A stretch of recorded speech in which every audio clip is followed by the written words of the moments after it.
Tour number 26. This is Ben Cohn here.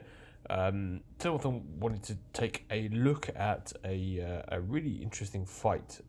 This happened in October 16th, 1987, between Mike Tyson and Larry Holmes. So Larry Holmes was a legendary fighter who dominated the sport in the early 80s and late 70s and early 80s.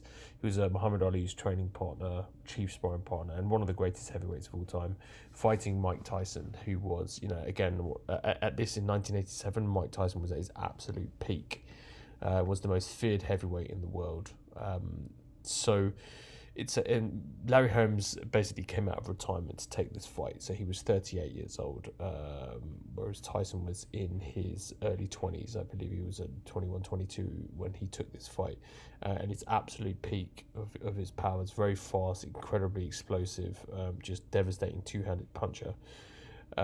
So Holmes took this fight, and so Holmes was out of shape. He took it on short notice, I believe, and it was it's well past his prime at 38.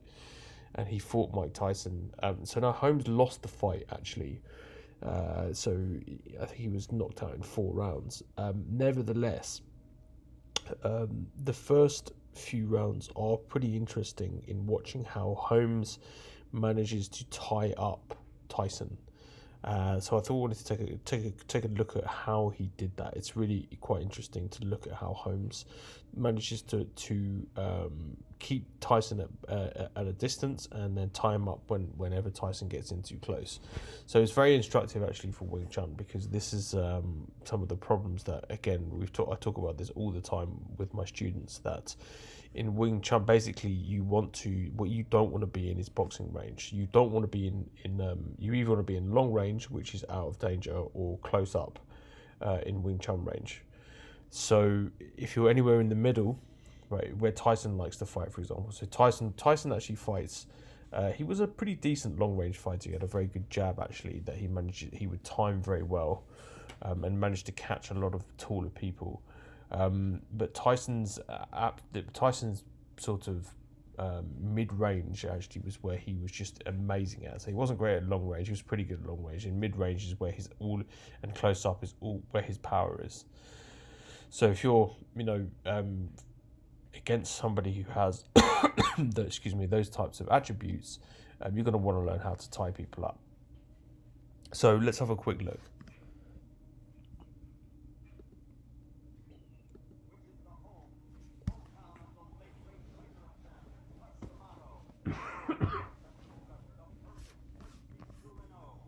Okay, so I'm going to fast forward a little bit here. So you'll be able to see by the way that Larry Holmes. Here we are. The fight's about to start.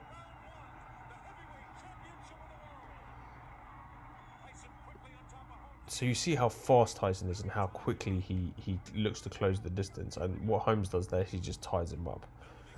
You'll see Tyson, he jabs his way in and he tries to close the distance, but you see what Holmes is doing here is he's sticking out his left hand as a kind of a semi-jab stroke. He either flicks with his jab or just, there you go. So he's using like a straight arm to keep Tyson at bay. This is what you definitely should do against attackers who are kind of really trying to close the distance on you. And you want to learn to gauge distance. You use your arms as kind of a shield, right? This is a bridge. This is like bridging. In Wing Chun, these would be called bridging techniques.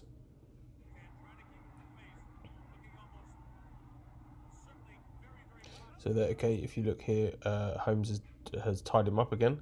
So he's grabbing underneath Tyson's elbows again. If you can control the other person's elbows, you can. So this is perfect, right? This is look at that. He's actually pushing his elbow in. He's squeezing his elbow in. So Tyson he can't get any power. From a boxing perspective, boxing you can generate power through torquing your body and from your legs. If you trap somebody's elbow, actually and the shoulder, Tyson is unable to twist and turn or generate any torque. So this is like a very, very smart strategy from Larry Holmes. So again, Holmes is using his left to keep Tyson at bay. He's not even trying to hurt him at the moment. There you go. These are all He's actually blocking them quite well, almost in a kind of a Wing Chun like way.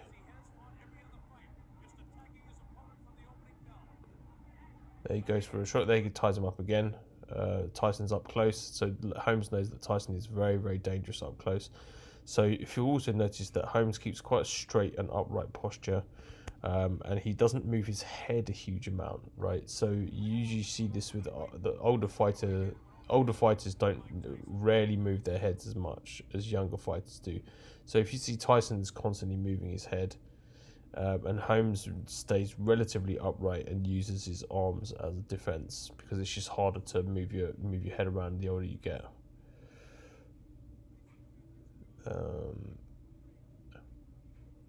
There you go, perfect. This is absolutely. I'll just rewind that. Right, if you look at this, this is really, really good trapping skills here from Holmes. Right, you're gonna watch what happens again. Tyson weaves his way in. There, Holmes puts his hands on Tyson's, even on his shoulders. Actually, he's making contact with his forearm and his elbows here, and just basically wrapping him up. This is very Tai Chi, Wing Chun like skills here. Very. I hope you can see Holmes is a real veteran here. He's extremely good at reading Tyson's movements after he, first of all from range, and second of all when he ties Tyson up. So he ties Tyson up, and he can basically control Tyson's power. He can stop Tyson from hurting him. So it's really clever stuff here. I mean, Holmes has barely thrown any punches at all, but that's not again, when you've been out of the ring for 2 years and you're fighting someone as ferocious as Mike Tyson, and you're 38, this is sort of the tactics that you have to. He's walking Tyson back. Tyson was also he really wasn't very good at fighting going backwards at all. Anybody put him on the back foot, Tyson had a lot of problems with. So that's what Holmes is doing. Holmes is wrapping him up and moving him backwards, which is what you should be doing in Wing Chun. In Wing Chun, as soon as you wrap somebody, haven't closed the distance, you start forcing them back. You got a hit there, wrapping him up again. Very, very subtle skills here from Holmes. So you can see Tyson's kind of a little bit frustrated here. He's started to really try to pick the pace up here. And Holmes is just expertly gauging the distance, and that's all he's doing. He's trying to measure rate. He's trying not to exchange with Tyson too much, and he takes chances when he sees an opening. And this is exactly what a good martial artist strategy should be.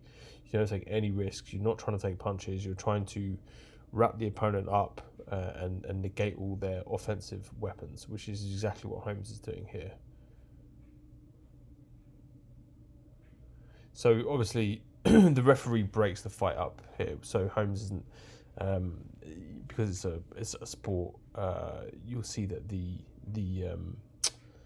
the referee breaks it up and creates space between the two. So that is obviously in Wing Chun, like that's not happening. So you don't have to worry about that in Wing Chun. Anybody breaking you up. Again, Holmes wrapping him up. Tyson just having a really hard time getting anything off. It's actually very subtle. Like Holmes is trying to manipulate Tyson's body weight, trying to unbalance him when he grabs hold of his arms. They actually caught Tyson with an uppercut on the way in. Didn't really hurt Tyson. There, takes another shot. So, okay. That's the end of it. I'll keep it playing while I'm talking. But again, the point of this is not to say that that Holmes, Holmes didn't win this fight, right? But what he did display a lot of is incredibly crafty neutralization tactics, which you are crucial if you want to learn Wing Chun. In fact, that's what really Wing Chun is. You neutralize the opponent, and then you start to take them apart, right? And this is exactly, so I think that, what this fight shows is that, I also think a prime Larry Holmes would have beaten Tyson. Holmes 10 years younger than this or even 5 years younger than this, would have been incredibly difficult for Tyson to win. Holmes was well past his prime, and just nowhere near the athlete he was when he was in his late 20s or early 30s. But still, crafty as a fox. Holmes went on to fight. I think he fought for like another 10 years at least after this, and still could compete at a pretty high level. The fact that he's befuddling a prime Mike Tyson like this is pretty exceptional. So it's worth studying a lot of these old great fighters. Holmes is one of them. You get to see other fighters like Roberto Duran is another guy who's amazing at the older he got, the craftier he was, wrapping people up, fighting on the inside. There you go. Actually, Tyson using a bit of Wing Chun there, went for an elbow. So it's, again, with Wing Chun, what we're trying to be, we're trying to have the most intelligent. It's not the most brutal. So boxing is a lot more kind of physical and brutal. Like Wing Chun should be one of the smartest martial arts. So minimum risk and maximum damage to your opponent, right? And again, my instructor used to tell me, if you can't close a distance on someone, or you feel that they are they're too dangerous, as long as you maintain your structure and you control the distance, and you don't let them get anything off on you, that's a victory. That's enough to kind of save your life. So looking at what Holmes is doing here, this I think is like a very, very good example of that, about how to basically to completely neutralize a fighter, so that you at least don't take any damage. Holmes couldn't keep this up for too much longer, unfortunately. But then you were talking about an absolute peak Mike Tyson, which is one of the most dangerous human beings to ever live. But you wouldn't notice when you're looking at, if you're looking at this version of Tyson fighting Larry Holmes, you wouldn't really know how dangerous he was then. I mean, he was just an absolute wrecking machine. But Holmes is making him look actually quite average. Here we go. 22 KOs within 3 rounds prior to the Holmes fight. So that's just how dangerous Mike Tyson was, and how good Larry Holmes was at this age to keep him off him for this extended period of time. Anyway, so we'll stop the video here. And I always think I love looking at these footage of really, really skilled boxers, because they do so many subtle things, and there's so many things that can be translated to Wing Chun. The problem is with Wing Chun, you don't really see a lot of high skill Wing Chun players pull this kind of stuff off against live opponents. So that's the problem with Wing Chun. Wing Chun basically